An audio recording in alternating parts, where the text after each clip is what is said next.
Okay, welcome to Digital Thangka Workshop. We're making some progress now on our green Tara image. I think last time I posted something on Facebook, we were about at the stage that you can see on the screen now. So what I'd done is started to compile an image based on two smart objects, and then this document, which contains all the remaining line work and shading for the rest of the picture. So I'll just go over quickly the structure of the image so far, and then I'll talk a little bit about some of the alterations I want to make and things I'm not happy with and things I am happy with. So to show the smart objects, if I turn off all these layers, what's left are the smart objects. And so here we have Amitabha Buddha. So that's a separate file. So I can't work on that aspect of the image from within this document. I need to open up another document to work on that. But what that's done is it saves me over here in the channels. I've already got this many channels for the image. So if I added the channels for the Buddha here, for example, then that's probably another 15 channels, I'd say, by looking at that. And then if I added the channels for the background, there must be another maybe 20 for the background. So what I've done is I've saved having this huge unmanageable stack of channels by doing that. And I've also kept the file size low. At the moment, the working file size, you can see right down the bottom of the screen here, is 1.63 gigabytes. Once it moves beyond 2 gigabytes, it becomes difficult for the computer to handle, and the amount of memory that it uses to hold that image becomes higher and higher, and your chances of having a crash or something catastrophic happening becomes a lot higher. And so I've lost images, I've lost days of work in the past, I've lost entire images in the past due to things like that. At the moment I have a nice new Mac, and it's a very stable computer, so I'm not experiencing any problems. But if you have a computer that's a little bit dodgy, you really need to keep on top of both the file size and making sure you're continually saving versions of your project. Maybe every day, depends on, or maybe multiple times a day, it depends on how much faith you have in your computer.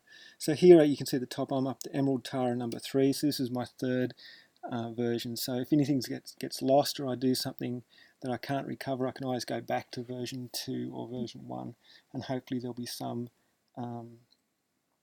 aspect I can salvage from the previous versions. Okay, so there's our background and the Buddha at the top. On top of that, I've added the color.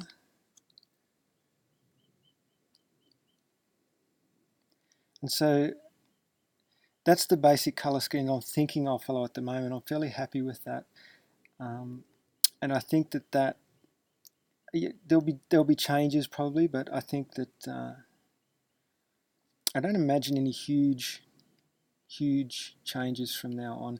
But it's not to say, funny things can happen. You can add just one element somewhere and it throws out the whole color balance, and you have to change things. Or one morning you wake up and think, oh God, I don't like the red of the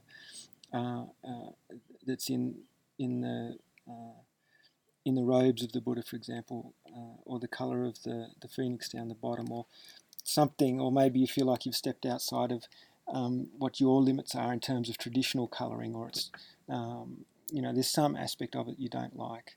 So, but for me, I think that this is working fairly well at the moment. The main thing for me is to get the colour and the shading to produce the feel that I want to create, which in the beginning we spoke about is this for a practitioner who's been practicing, or maybe not even for a practitioner, but for someone who just goes about an ordinary day and then stumbles upon this divine interaction with a person or a deity.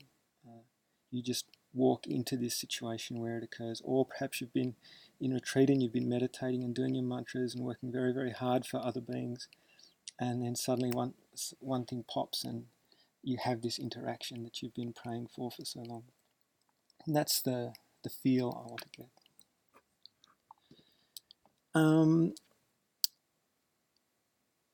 I'll turn a few layers on and off so you can see what I've got here.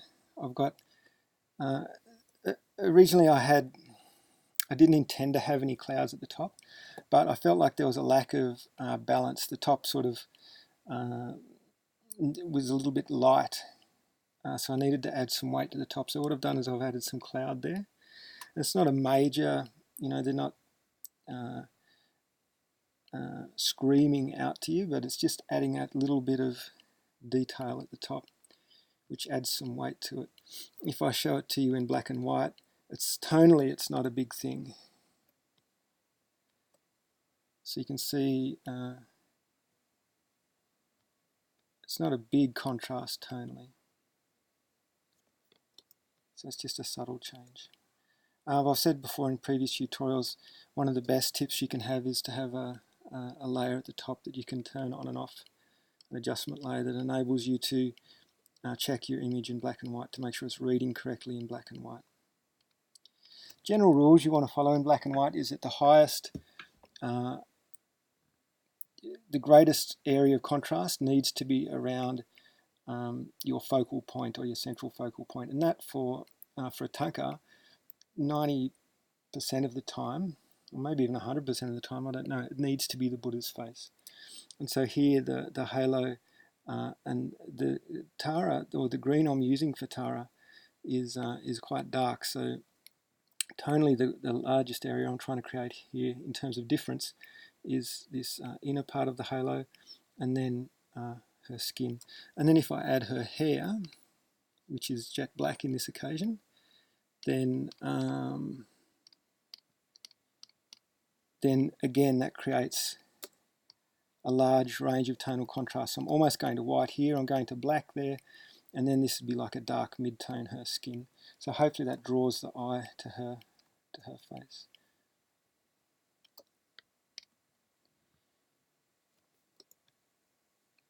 Okay, so I've added some jewellery.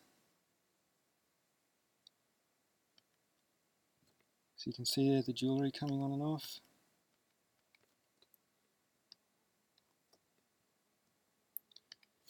And then I've got just a basic, just some basic eyes there. Traditionally, when you paint a Thangka, the eyes are the very last thing you do, but I always do them right at the beginning because I like to be able to see the Buddha and to be able to relate to them in that way. I find the eyes are very important to paint in even just a very basic way right at the beginning. So I don't use a traditional model that way.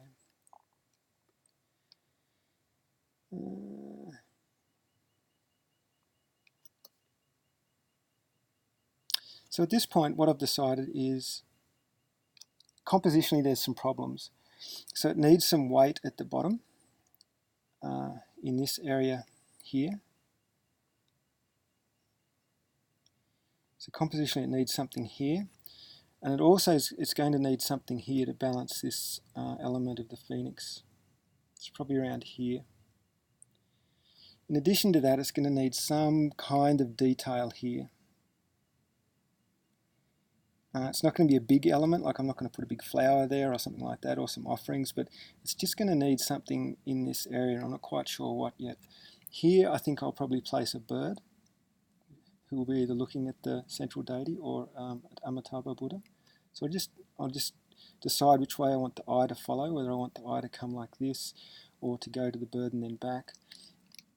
I'll make that decision later.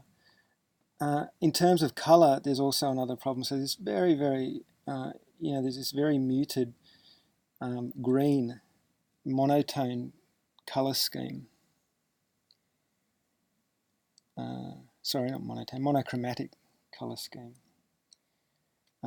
If you take out the red, everything falls within this very small spectrum between green and then I've got this sort of blue-green here, or teal colour you might call it. And then the only warm colour, ignoring the red, is provided by the halo here and the flowers, which I'm thinking to do in a whitish pink. But what I've done is, because we have Amitabha Buddha up the top, whose skin is red, then we've added the complementary opposite of green, and it creates this very, very strong element in the picture, which needs to be balanced somehow.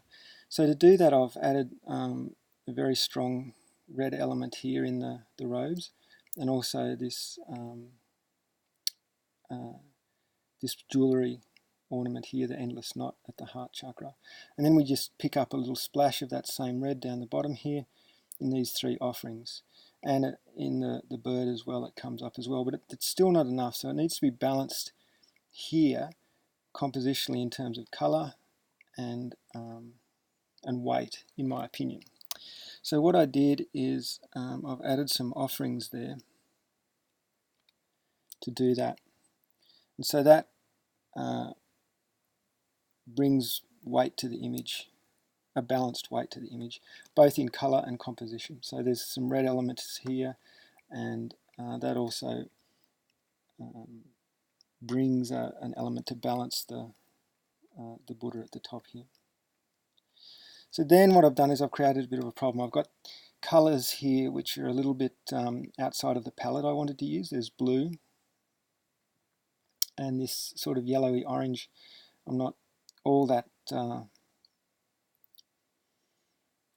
happy about just standing alone there. So what I did is I added a little bit of this yellow orange here on the underside of the robe. I'm not sure if that's the right thing to do yet. And I came up with this rainbow coloured halo somewhere here. And that's kind of where I'm at with the colouring for the image. So I've brought that element in to balance the colour scheme a little bit more. And the other thing I also like about this element that I've brought in is this this pattern here that follows through the picture. It matches very nicely her gesture. So the tilt of the shoulders, the way if she had a spine, the way it would curve here, matches this gesture of this line here, and it's the thing you see the most because it's the lightest. So if we check that with our tonal system, then you can see that these 2 lines here are the strongest thing visually, and that what's the word? Complements her gesture. It augments it. Then I've added some basic textures here, so we'll zoom right in and we'll see the textures. So that's just a texture to break up the colour.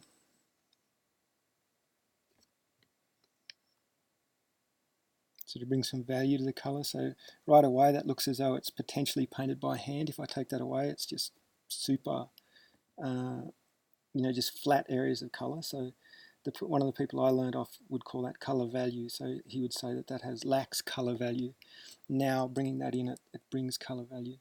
Then the second texture I've got is just a simple canvas texture, which you probably can't see, but if I turn it right up, you can see that's the canvas.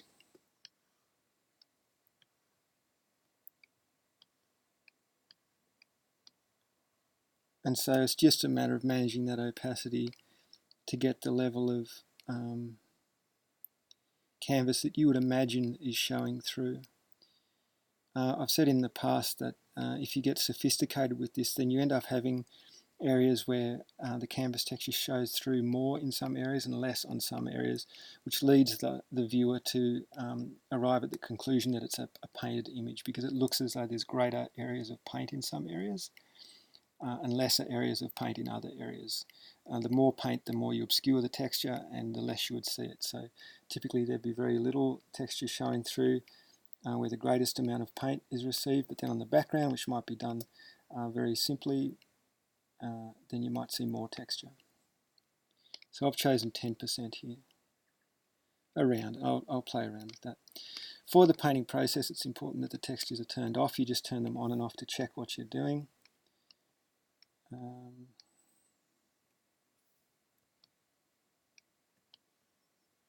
Now I can add the line for you. I don't like to do colour or make colour decisions with the line in place if the line's black, which it always is in the beginning. It leads you to make decisions that aren't helpful in the finished thangka. So I always do my colour system without any line present, and that's how it would be done in a traditional thangka as well. The line is done after the colour is put down. So just so you can see the line.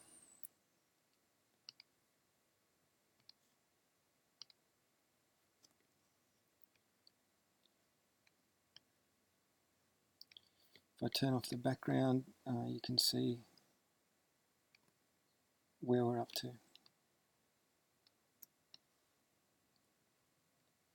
Okay, so that's just the just an update on where the image is at and the decisions I've made. Right now we're going to start on a section of video where hopefully we'll learn a little bit about the shading techniques that we use. So I'm not going to start by shading an area that's difficult or particularly important. We'll start somewhere simple so I can warm up to it as well, and we'll start shading this area of water here.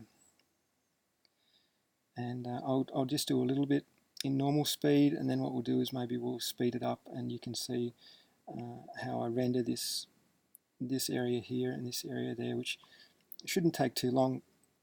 The only decision you need to make really as an artist at this point is whether what you want to be high and what you want to be low. Do you want the shading to be in this area here, or do you want that to be a highlight value and the shading to be there?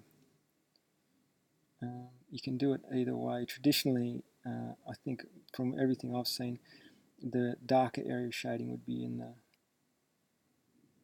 on the inside of each of these lines. But you can experiment with both, and it can be very beautiful.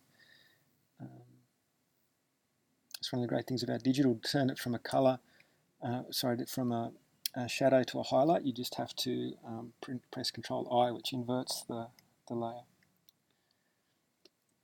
Okay. Okay. Last thing before we start shading, before I started the video recording, I spent probably half an hour just cleaning up all these layers and getting them manageable so that they're not scrolling way off the page here.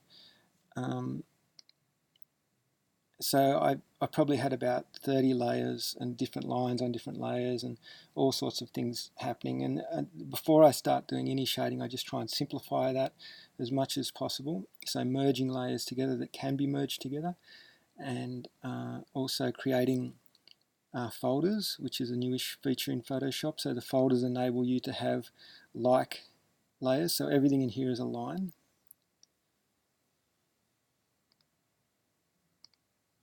And then you can find what you want easily, and you don't have to scroll up and down continually trying to find what you're looking for. Here, predominantly what we're doing will be working on these two layers, so I give them a color so I can easily identify those two. We have a highlight layer and a shadow layer in soft light blend mode, and they're the two layers we'll be painting on. Okay, so I'll start a session now with some shading, and you can follow along. If you have any problems, just drop a comment in the comment section, and I can get back to you, or if there's anything that you're really stuck on, just either email me or drop a comment as well, and maybe I can do a more detailed tutorial. Okay, so here we are, just getting ready to begin on our shading. The area we're going to be shading is the area of water down here. So we'll be do this area, and then this area is behind the lotus stem. I've already done a little bit for you, so if I turn on this shadow layer, you can see what I've done already. And all this is creating a dark area using the brush tool with just a standard, what's called the soft brush. And then the only real thing is working out the order of the lines to put down, and then managing the opacity of the lines. so that they may not be too dark, or it's not shaded enough. So to give you an example of that, if I turn down the opacity here, you have to work out the degree of shading which you're going to want to have. You may decide that that's too much, you may decide that's not enough, so you just have to manage that by using the opacity of your brush. Here in this tutorial we're going to paint at 100% opacity, and which is different to what I recommended in a previous tutorial when we looked at shading the lotus. It's going to work for this particular image because we don't need to do multiple brush lines where things overlap. Hopefully that'll make sense as we get going. But what we're doing here to manage or to create subtlety in our outline is that we're going to do it at 100%, our shading at 100% opacity, and then we'll use the eraser just to create some subtlety within that. So for example, here you can see that I've erased this area, and so that it's a lighter shading than here. So that's the method that we'll be using for water. If we were doing rock, it would be slightly different, but here this is the best method for water. After we've done the shadow, we'll move on to the highlight, which uses a slightly different technique. So let's shade in here. I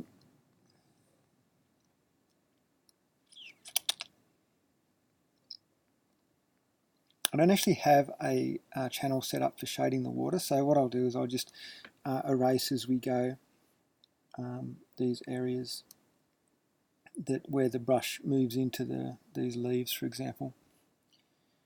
So the first thing to do is to work out the order of your brush strokes. So because we're darkening on the inside of the line here, we need to start in the center and move out. If we start here, for example, then when we come to erase our shaded area, we'll be crossing over into areas we've already painted, so it'll be very frustrating. You'll be trying to erase a section that relates to this section of shading, but you'll be damaging the shaded area you've already done here. So you need to work out the order that you're going to shade from, and that'll be obvious once you start. You'll see whether you're doing it right or wrong. So we'll start in the middle. So press B for brush tool. I've already set up the brush. For me, the best options for shading with the brush tool is just the standard soft brush here, and then the only setting I ever change is the spacing, and you want as little spacing as possible without it starting to look dotty. And the reason for that is the more spacing you have, or the smaller percentage, the less fall off you get. So if I go all the way here to 1, it's almost a hard brush, so you have no fall off at all. It's white, and then it comes all the way off and starts to fall off in the last sort of 10% here to opaque, to transparent.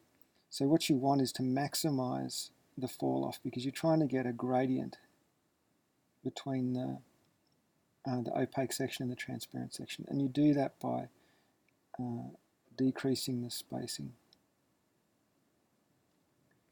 And you just have to get it to where it looks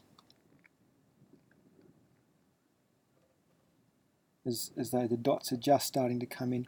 I've also got shape dynamics selected here, so what I do have is a little bit of size jitter and a little bit of angle jitter, and that just creates some variation in the brush, so it's not quite so perfect. So I'll press F5, which is the shortcut, and that'll take the brush palette away. We'll just check our settings here. We've got opacity 50%, which is not what we want. We want 100%, flow 100%. The size of the brush is adjusted by the shortcut square bracket.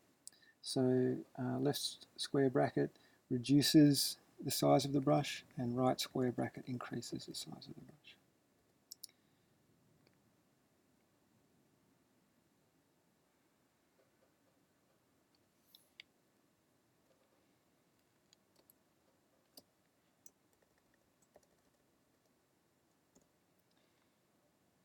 And now it's just a matter of erasing.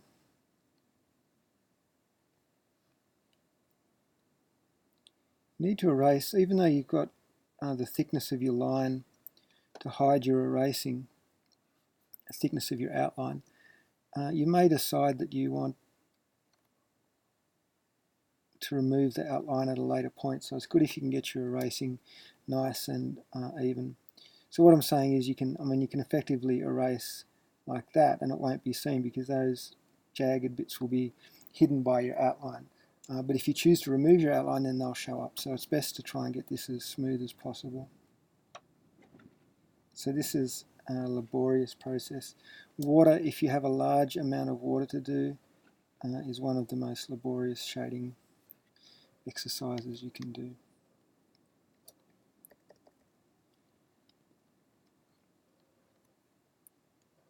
I'm not going to, these, I have a separate channel for these areas of these little water peaks or the little splashes of water.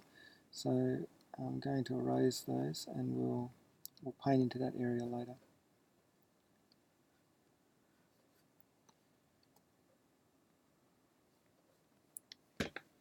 Okay, so now moving out to our next line.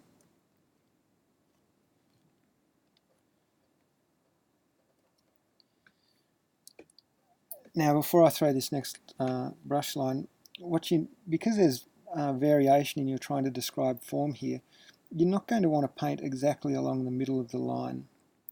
You're going to want to vary that so that it actually describes the form you're hoping to describe. And so that's just up to you as an artist, for example. So to give you an example here, I would come in and shade fully, a lot of shading here, so almost bringing the brush right into this area. And then where this little, that little wave or ripple comes up, I'd be coming down a little bit because the surface of that ripple would be obscuring the shaded area. So I'll show you what I mean. So come all the way in here, and I'll just duck under there, and then I'll be fully shaded here, and then tapering out there. So you can see that dotted effect there. So you could easily, if we go back to our brush palette, you could come down to 25 maybe. Will help with that.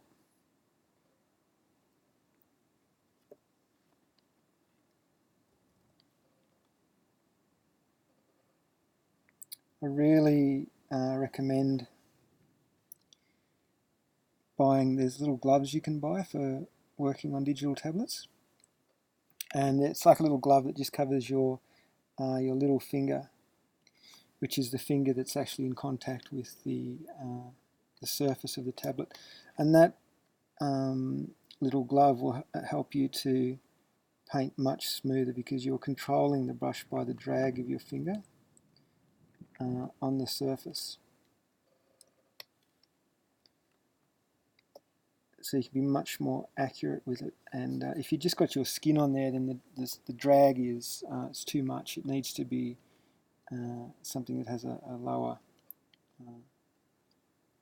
level of friction.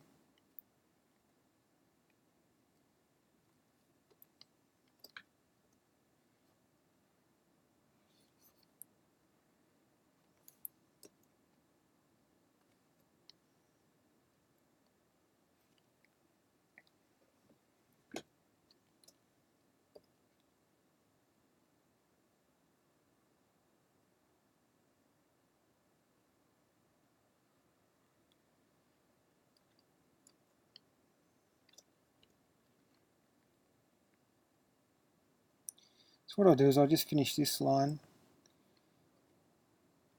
and then I'll speed up the process. We'll get to the end and we'll start to look at our highlights.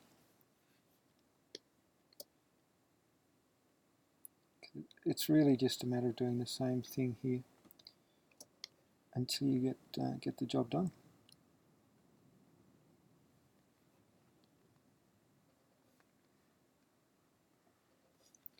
I'd recommend, when you're doing your shading, is you don't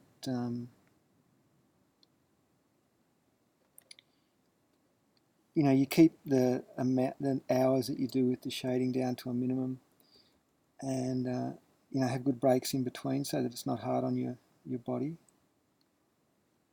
Because, like I said, if you're doing a thangka that has a lot of water in it, or flames aren't too bad, trees can be, or any kind of sort of foliage can be difficult. There's a lot of brushwork in doing that. So don't get frustrated and try and do it all in one go and push through it, because it's painting thangkas is a lot of it's about endurance and patience. So I'll show you a trick. So let's say if I erased, let's say, too much there.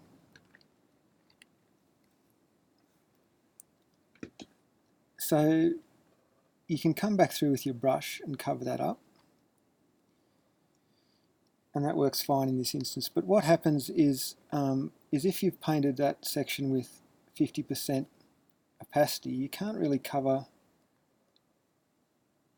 you can't repaint over that section without it affecting all the areas around it. So you'll end up with an area that's too dark because you've put two layers of 50% on top of each other, and then they're going to overlap more than the area that you're trying to correct.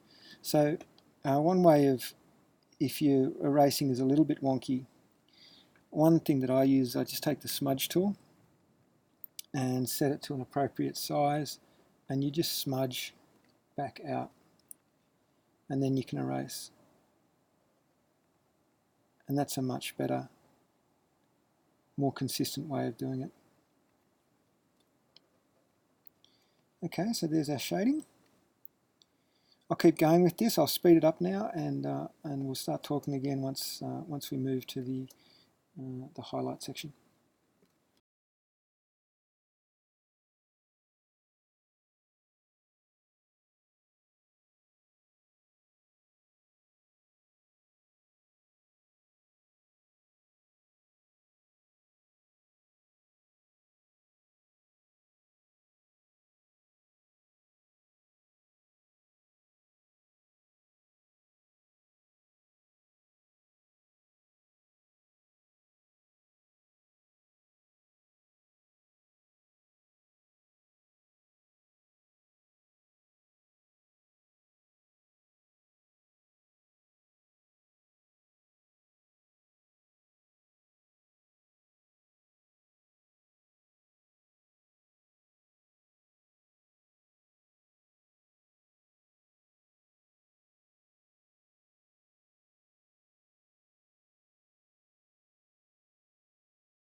Okay, so let's just do a little bit of finessing here of our shadow before we move on to the highlight.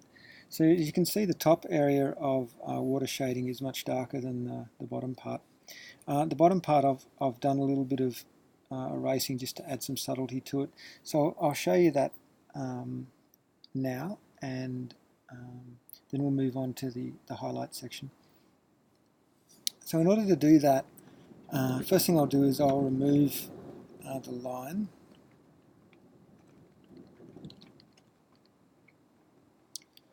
And that just gives us a little bit more, helps us to make decisions independent of the line, which might influence us at the moment. The hope is that in the water section I'll want to remove the line altogether towards the end of the Thangka. So what I'll do is I'll select the eraser tool, which shortcut is E. Then I'll press numeric number 2, which will, as you see in the opacity section, will bring us to an opacity of 20. Then we want a nice fat brush. And we want it to be a soft brush. So two ways we can do that. You can come to the brush drop down, and you can either reduce the hardness here, hardness value there, or the shortcut is Shift left square bracket. We'll make it soft, and Shift right square bracket will make it into a hard brush. So we'll make it soft. Okay, we've got our 20% set. So it's just a matter of just doing a little bit of dotting here. What I wanted is it to be more transparent as it comes to these outer sections. I think I want to keep it dark where it's around the base of the stem there. Maybe just lightening a little bit towards the front.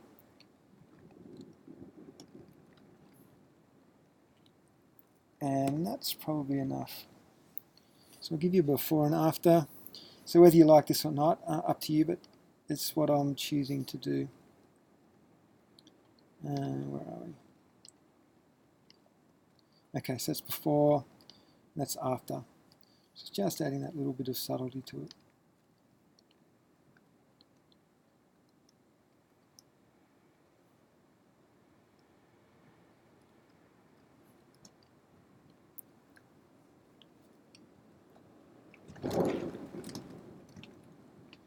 Okay.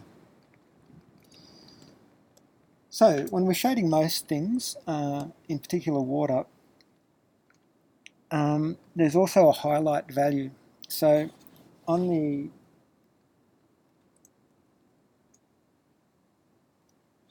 the upper sections here, which would receive the most light falling on them, the water would be lighter in tone than the areas that are supposedly shaded from light.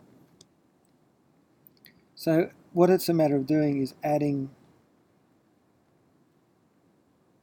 some highlights to this area, using again the soft light blend mode, and this time instead of painting in black we're going to paint in white. And we're going to do a different, because of the nature of this shading, the highlights don't come up to a hard line, as you can, if we zoom in here, you know, our shadow has a hard line and then it falls off gradually on the inside. When we do the highlights, they tend to be more what I call an island. So they're soft all the way around. And so it's very hard to, you can paint things that are soft all the way around.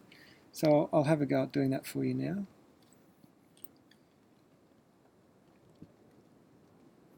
So we'll change that to the soft light blend mode. And then you'd have to erase with a soft brush.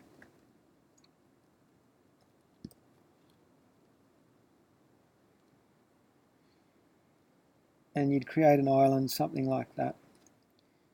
And that would be your highlight value. What happens though is it can become quite hard, because if you have multiple highlights close together, it's very hard to erase between them and get the softness you want without erasing over the top of something you've already done. The way to solve that is to put everything on separate layers and then merge it down. But what I like to do is something a little bit different. and it's not really, I don't think it produces a better effect. Potentially it does. I think it's maybe easier to get a better effect this way. But my favourite technique is just to take the brush and you just put on an amount of white, and then taking the smudge tool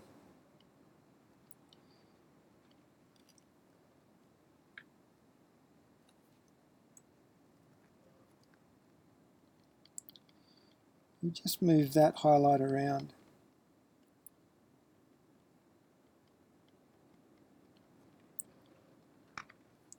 You can get these nice tapered ends to it, and that's the main time saving element to this, is you can get these sections here where the highlight will follow the curve of the water. It's just a matter of pecking at it until you get it the way you want it. So that's kind of right. Then what I would do is I'd take our eraser tool again, and I'd just again set it to 20% and just get it to where I want it in terms of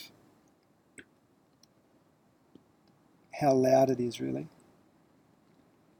It doesn't want to be much.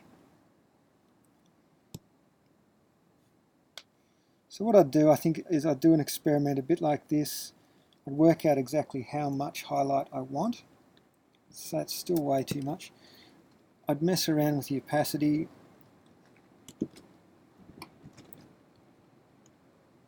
And just get a feel for how much highlight I want in the image.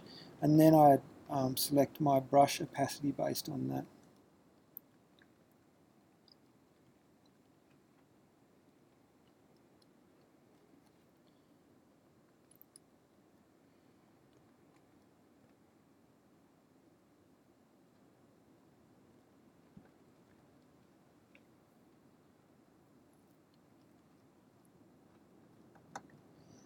Okay, so I'll go ahead and add those elements. This will involve, again, multiple layers. So we'll add multiple layers and then continually merge them down so that we're only really working on one layer ultimately.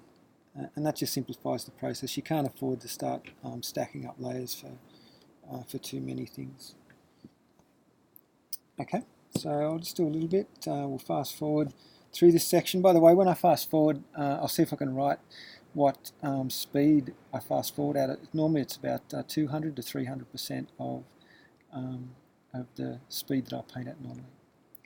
Okay, I hope you enjoy it.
Okay, so that's the shading completed on that section.